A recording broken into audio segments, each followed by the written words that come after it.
Tonight, I'm not going to talk to you guys about how literally the sole objective of my job is to simply pose in the water and flannel, to wear capes out in the field, or to go to fancy events with my mother in New York, hosted by GQ. No, I'm not here to talk to you about that. I'm here to talk to you about being gangster. Specifically,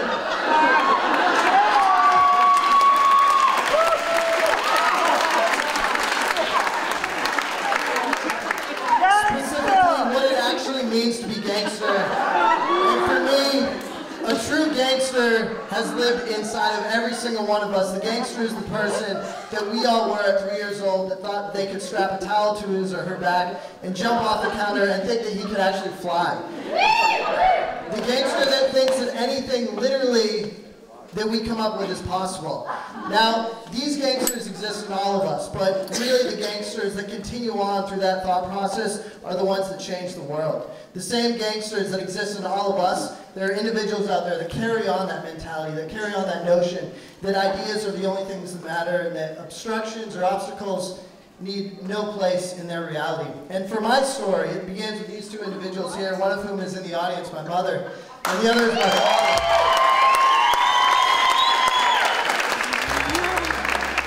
My parents met, as most parents do, and they moved to Cape Cod, Massachusetts, where they had the three of us. My two siblings are here in the crowd, and by the fated destiny that our family photo suggests, I was certainly fated to be a politician wearing no pants in one photo, being passed out in the other, and having a comb over and some pleated pants in the third.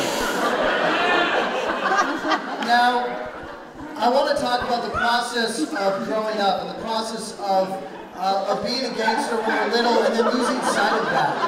You can see here, when I wrote Santa, whatever year this was, I told him and I admitted that I indeed was not perfect. A very strange realization to come to when you're a young age, but nonetheless, I still recognize that a floating beast or character existed that brought toys to everyone, so the gangster who thought of possibilities was still around.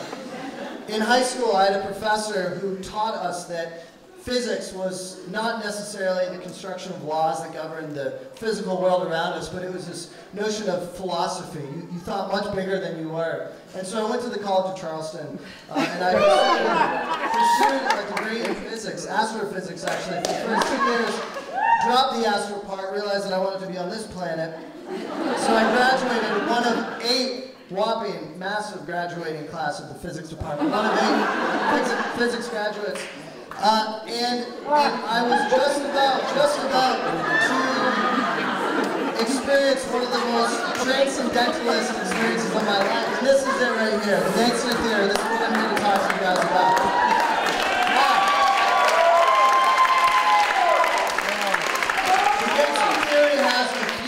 Very important components. The first is the development of the gangster, and we all have experienced that.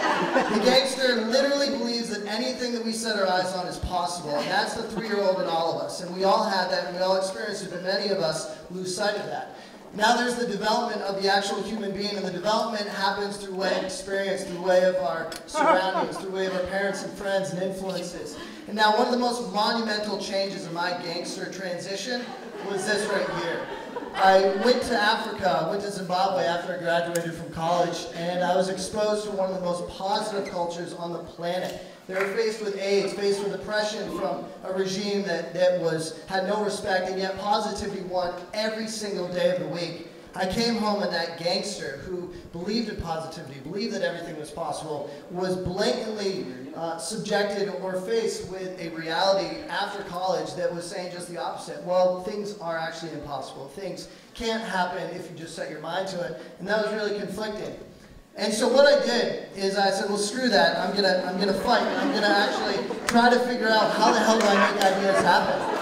And so I jumped into this idea of starting Charleston Waterkeeper, and I did so much like a 3-year-old jumps off a couch with a towel strapped to his back, with innocence, with no idea what pitfalls, what dangers might be in front of him. Now, what it took is it took a huge amount of of confidence. Confidence that the sacrifices I were making, the sacrifices of literally living out of my truck for multiple months just to be able to position that gangster, that kid who thought that anything was possible, could make it happen. And that process leads you in some really weird places, specifically here when you're becoming more of a gangster and you actually truly believe in that 3-year-old that said, dude, anything is fucking possible. You begin to grow beards and you begin to grow your hair out, and that's what happens here. You become a hermit of sorts. And that's a natural progression if you cite the gangster theory in slide 10. Another thing that I realized is while I emerged from this dark, deep hole of kind of, holy shit, I need to make this stuff happen, but how am I going to make it happen? The one realization that you get to is you've got to hustle your ass off. And if you don't hustle your ass off, then you're not going to make it. That 3-year-old's going to be disappointed, and he's going to say, dude, if you had only worked harder, if you only stayed up a couple more hours, and eventually, things will start to happen. You'll start to see physical examples and validations of your hustle, of your hard work, of that belief that anything is truly possible, as long as that 3-year-old says, dude, let's do this, and as long as you can sharpen your tools and pick it up, and you can make it happen. The one thing that makes it essential, and the only thing that's going to make that gangster persist, is if you surround yourself with inspirational individuals, whether it be your family, you be your friends, be a gang. This is the Rough Riders. I'm a part of the gang.